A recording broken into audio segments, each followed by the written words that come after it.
এবারে জন্মদিনে বড়ি বেগমকে চমকে দেওয়ার একটা উপায় বার করেছি। উজির, বলো তো দেখি কি উপায়? নবাবের সাজিশের হদিশ পাওয়া আমার বুদ্ধিতে নামুমকিন। বহুত বড়িয়া কোনো মতলব আছে। এবারে বেগমের জন্মদিনে বিরাট একটা উৎসব করব। সারা দেশ থেকে মহান মহান অতিথিদের নিয়ে আসা হবে। দুনিয়ার সেরা সেরা খাবার, সেরা সেরা গাইয়ে, সেরা সেরা বাজিয়ে, সেরা সেরা নাচিয়ে রাতকে দিন করে দেবে এমন রোশনাই। রেস্ট নাই। কি বললে? বহুত বড়িয়া আপনার সোচ, লেকিন মাফ করবেন হুজুর, রাজকোষের অবস্থা খুবই খারাপ। উৎসব করার মতো তো রেস্ট নাই জাহাপানা। কোনো কথা শুনতে চাই না। আমি হলাম গিয়ে বাংলার নবাব। আমি আনন্দ হই হুল্লোড় করবো না তো কে আর করবে? একদম ঠিক জাহাপানা, কিন্তু কর বসিয়ে টাকা তোলো। সব কিছুতেই কর বসানো আছে জাহাপানা। হাসি কান্না ছাড়া আর কোনো কিছুতেই কর বসানো যে বাকি নেই। তার ওপরেই কর বসাও। হাসি কান্নার ওপর কর? না, শীতকাল আসছে, বসাও বসাও কর হাঁচির ওপর। হ্যাঁ, হাতির ওপর কর? বসাও। ওরকম মুখ করে আছো কেন? যদি না পারো তো বলে দাও, আমি অন্য উজির নিয়োগ করব। আমি আজই ঘোষণা করে দিচ্ছি, এবার থেকে হাতির ওপর কর দিতে হবে। হ্যাঁ, তো জানাব, এতে প্রজারা যদি ক্ষুব্ধ হয়? আরে বাবা, প্রজাদের কাজই তো মাঝে মাঝে ক্ষুব্ধ হওয়া। তা ঠিক হুজুর। আমাকে কদর করে এমন কিছু সন্ডা আছে, তাদেরকে কাজে লাগাতে হবে। বহুত খুব জাহাপানা। তাহলে হাঁচি গোনার লোকের ব্যবস্থা করে নি। ওই সন্ডারাই হাঁচি গুনবে। ওদের স্বেচ্ছাসেবক হিসেবে নিয়োগ করো। বহুত খুব জাহাপানা। সব জায়গায় লোক পাঠাতে শুরু করো। তবে কৃষ্ণনগরে বেছে বেছে লোক পাঠাবে। আর মনে রেখো, ওখানে গোপাল আছে।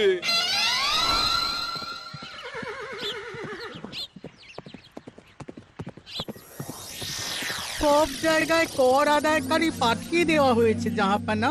আপনার কথা মতো তাদের বলে দেওয়া হয়েছে যে আদায় হওয়া করের 10% তাদের বেতন হিসেবে দেওয়া হবে। সুতরাং কর আদায়ে কোনো ঢিলেমি হবে না। বহুত আচ্ছা, বহুত আচ্ছা।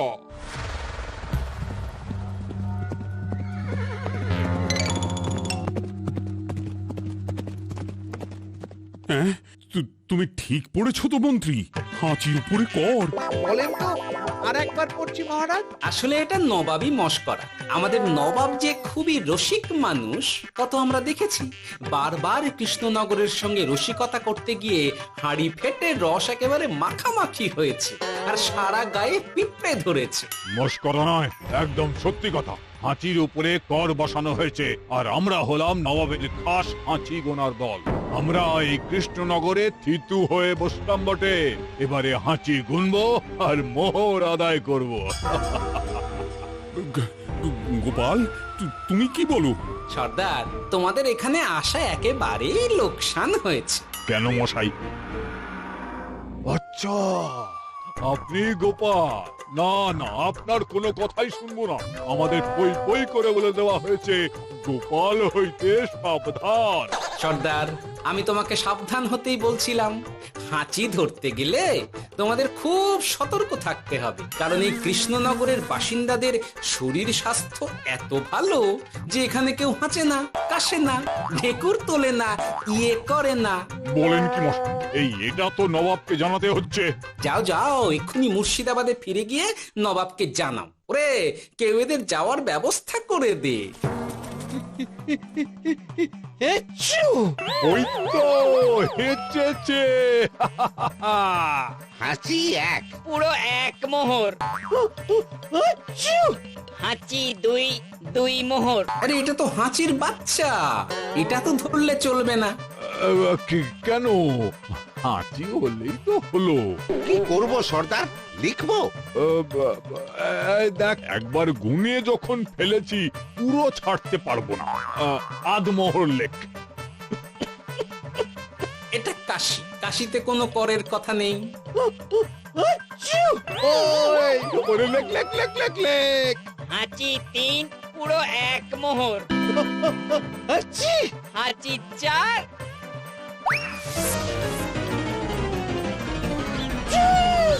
হাঁচি 5 লেখো। হাঁচি 6।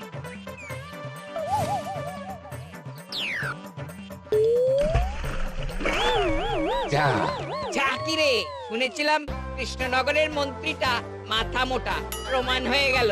জল থেকে উঠবে যখন ঠান্ডা লেগে হাঁচি তো আরো বাড়বে। জলে বুড়বুড়ি উঠছে, বেটা জলের তলায় তলায় হাঁটছে। হাঁচি 7। এখনো তো ফিরলো না, বেলা গড়িয়ে দুপুর হয়ে গেল। ভাববেন না রাজামশাই, আমরা যারা যারা এখানে এসেছি সবাই ধড়িবাজ লোক। মন্ত্রীর হাঁচি নিংড়ে নিয়ে ফিরবে।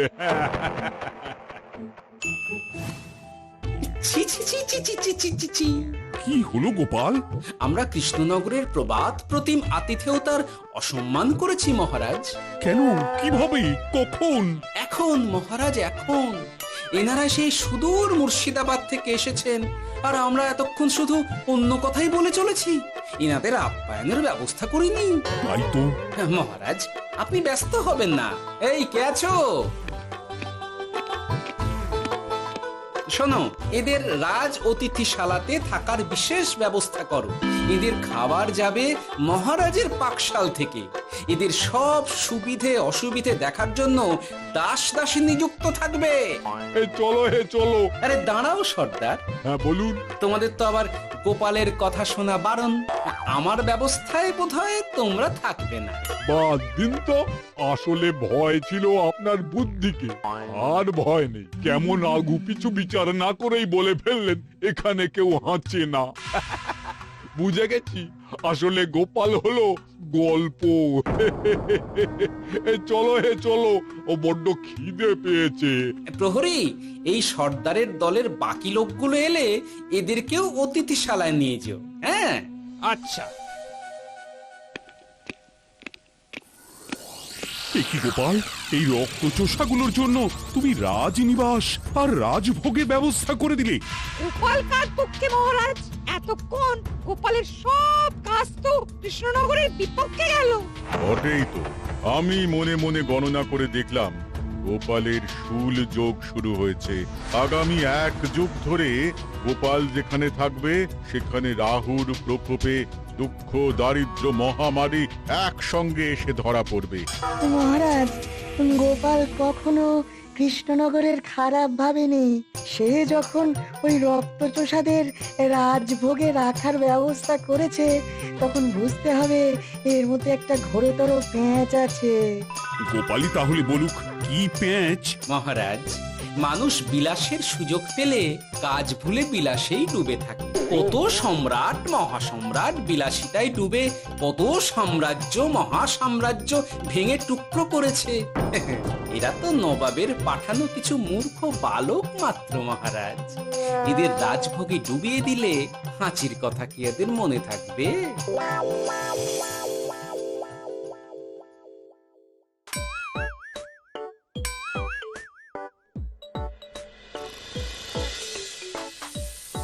কি ব্যবস্থাপনা সব ঠিক আছে তো? হ্যাঁ, খাসা ব্যবস্থা হয়েছে। আপনারা আমাদের অতিথি বলে কথা, আরাম করুন।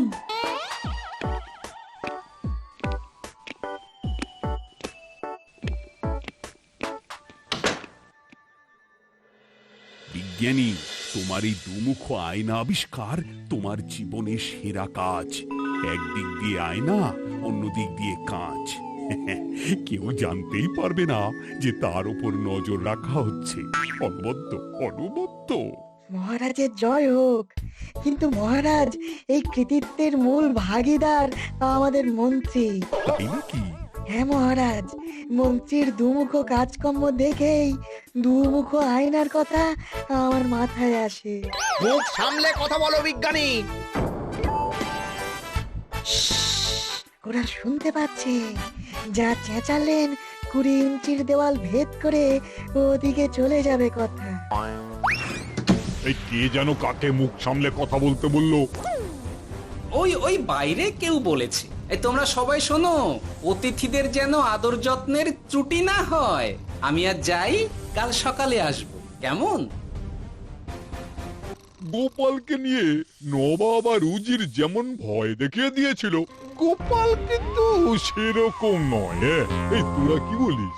না না না না না না, গোপাল একটু ওই হাবা গোবা আছে দাদা। দেখো দেখি কেমন বুক পেতে দিয়েছে, এবার ওদেরই বুকে বসে ওদেরই দাড়ি ওপরাবো। গোপালের জবাব নেই, ঠিক সামলে দিল। মহারাজ, এই প্যাঁচটা আমার মাথাতেই এসেছিল, কিন্তু ওই যে নাকে মাছি ঢুকে গিয়েই সব বরবাদ হয়ে গেল। মহারাজ, এই পরিকল্পনা যদি মন্ত্রীর মাথাতে আগে এসে থাকে তাহলে এদের মন্ত্রী আমার চেয়ে ভালো করে সামলাতে পারবেন মহারাজ। বটেই তো, এই দায়িত্ব আমি নিলাম মহারাজ।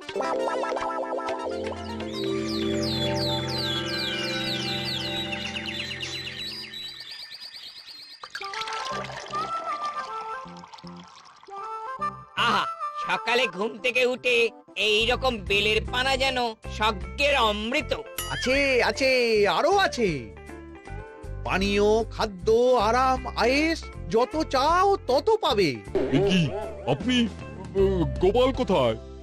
মহারাজ বিবেচনা করে দেখেছেন যে মহামান্য অতিথিদের পরিচর্যার ভার গোপালের মতো একজন ভাঁড়ের পক্ষে বহন করা সম্ভব নয়, তাই এই দায়িত্ব আমাকে দেওয়া হয়েছে। কিন্তু কোনো কিন্তু নেই সর্দার, আমি যে খানা পিনা নাচা গানা আমোদ আহ্লাদের ব্যবস্থা করেছি দেখে তুমি চমকে যাবে। দেখা নয় বিজ্ঞানী, এবার শুধু কাজের সময়। কাল মন্ত্রীর উপর ওদের ভার ছেড়ে দিয়ে কৃষ্ণনগরের যে সর্বনাশটি করেছো, কোনো কাজ করে আর সেটিকে সামলানো যাবে না। হ্যাঁ, আহা, তোমার দেখছি মন্ত্রীর উপরে একটুও আস্থা নেই। ঠিক কি প্যাচ করছো বলো তো?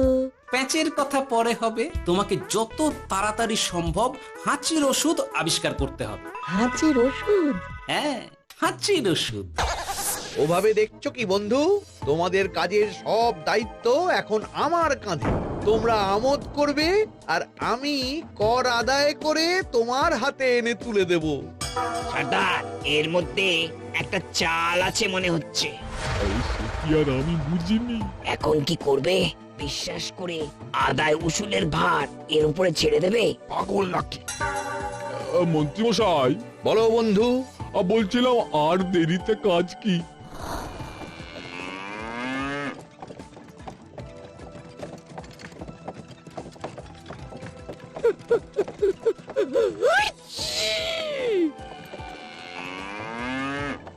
মন্ত্রী, লেখো হাঁচি এক। ওহে, তোমার নাম কি? মন্ত্রেশ্বর উজুরি আগে। লিখুন মন্ত্রী মশাই, নাম লিখুন। ওহে মন্তেশ্বর, হাঁচি কর, এক মোহর ছাড়ো দেখিনি। হাঁচি দুই। আরে যাও, দৌড়ে গিয়ে দু মোহর আদায় করে আনো। ওরে, তোরা সব কৃষ্ণনগরের কোণে কোণে ছড়িয়ে পড় দেখি, একটা হাঁচিও যেন বাদ না পড়ে। হ্যাঁ,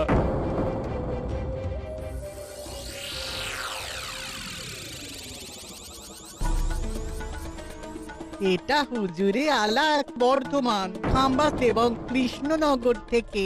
চমৎকার চমৎকার। তাহলে গোপাল কিছু করতে পারেনি, আমাদের যুব শক্তি কৃষ্ণনগরকে পুরো নিংড়ে নিয়ে আসছে। মহারাজ কৃষ্ণচন্দ্রের একটা আবেদন আছে জানাব। এই হাঁচি করের 30% যদি ওই রাজ্যকে দেওয়া যায় তাহলে আদায় উসুল আরো ভালো হবে। ওরা বলেছে যে আপনি যদি 30% দেন তাহলে কর আদায় একেবারে জান লড়িয়ে দেবে। মঞ্জুর মঞ্জুর।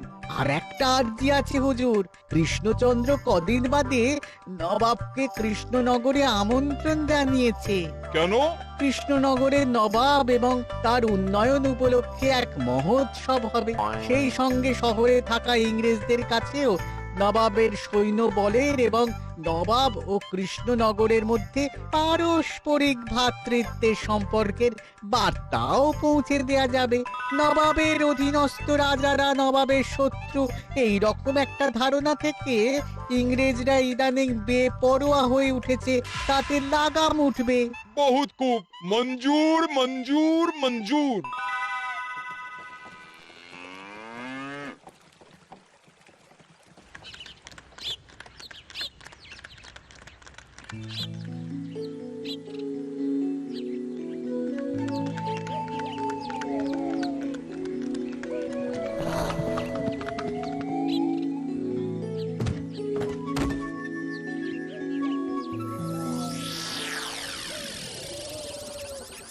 কি ব্যাপার গোপাল?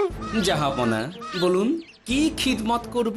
আমি যা বলবো তাই করবে। অবশ্যই জাহাপনা। क्या बात উজির, তুমি সাক্ষী, মহারাজ কৃষ্ণচন্দ্র আপনিও সাক্ষী। গোপাল আমাকে কথা দিয়েছে আমি যা চাইবো তাই করবে। গোপাল, তুমি আমার সঙ্গে মুর্শিদাবাদ যাবে। এখন থেকে আমার দরবারের বিদূষক হিসেবে থাকবে, কেমন?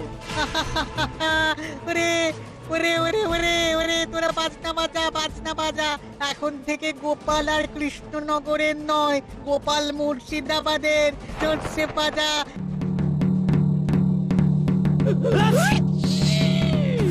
কি হলো? হুজুর, মনে হচ্ছে আপনার সৈন্যদল হাঁটছে। হ্যাঁ?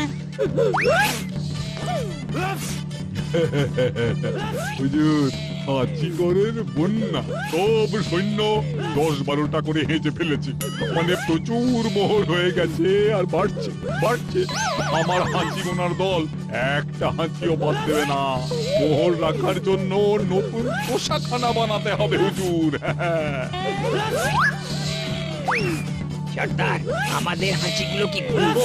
হ্যাঁ, নিশ্চয়ই, একটা হাঁচিও যেন বাদ না পড়ে। চলুন হুজুর, আমরা এখানে দাঁড়িয়ে থেকে আর কি করব? ওরা হাঁচুক আর হাঁচি গুনুক। চলুন নবাব বাহাদুর, আপনার জন্য কৃষ্ণনগরের রাজাতীর্থ অপেক্ষা করছে। হুজুর, আমার মনে হয় আমাদের কৃষ্ণনগরে এখন আর দেরি করা উচিত হবে না। আমরা সোজা শহরের দিকে রওনা হয়ে যাই।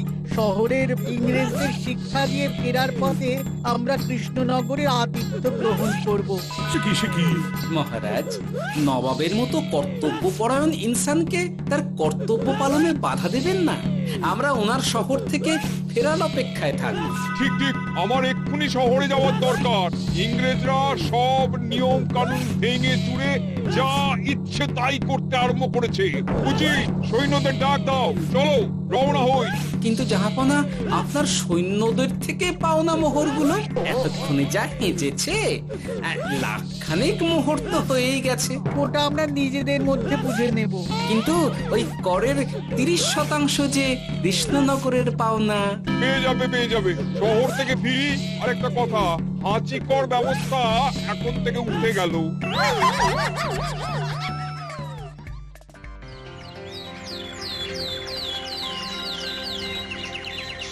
মহারাজ, কিভাবে গোপাল ভাঁড় মহাশয় নবাবের উন্মাদের মতো জারি করা ওই হাঁচিকর থেকে আমাদের সকলকে রক্ষা করেছেন তা আমরা সকলেই জানি।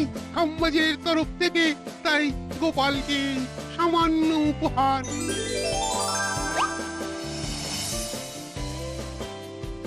ওহ গোপাল, সত্যি তোমার জবাব নেই। কিছুই হতো না যদি না বিজ্ঞানী ওই হাঁচি চূর্ণ আবিষ্কার করত। এই উপহারের অর্ধেক কিন্তু বিজ্ঞানী। সবই তো বুঝলাম, নবাবকে সৈন্য সহ নিমন্ত্রণ থেকে সৈন্যদলকে হাঁচি চূর্ণ মাখানো চাঁদোয়ার তলায় ঢোকানো পর্যন্ত, কিন্তু চাঁদোয়া থেকে হাঁচি চূর্ণ ঝরে পড়লো কি করে সেটাই তো বুঝলাম না। এটা তুমি বলো বিজ্ঞানী। শব্দের বাতাসে কম্পন তৈরি হয়। গোপালের হাততালিতে আমার ঘরের শাড়ি থেকে হাঁচির জন্য ঝরে পড়েছিল। এখানে চাঁদোয়া থেকে ঝরে পড়েছিল বাজনার শব্দে। কি ব্যাপার বিজ্ঞানী, তুমি এখন ছেলে খেলা করছো? হাঁচির ওষুধ হ্যাঁ, হয়ে গেছে। হয়ে গেছে। মূল উপাদান তামাক, গোলমরিচ আর আলকুশির গুঁড়ো। কাজ হবে। হাততালি দাও। হাইস! কাজ হলো। ব্যাপারটা কি হলো? ওই শাড়িটাতে হাঁচি চূর্ণ মাখানো আছে, তোমার হাততালির শব্দের কম্পনে ঝরে ঝরে পড়েছে। একবার নাকের কাছে এলে পিঁপড়ের থেকে পিশাচ, হাঁচতেই হবে, হাঁচতে হবেই হবে। নবাব যদি বাজনা বাজাতে না বলতো। আমাদের বাজনদাররা তৈরি ছিল মহারাজ। যাক, সবই ভালোই ভালোই মিটে গেল। যার শেষ ভালো তার সব ভালো। ব্যাস, এখন শুধু একটাই কাজ বাকি। নবাবের কাছ থেকে করের 30% বাবদ পাওনা মোহর মুর্শিদাবাদে গিয়ে নবাবের কাছ থেকে তুমি নিয়ে আসবে। আচ্ছা মহারাজ।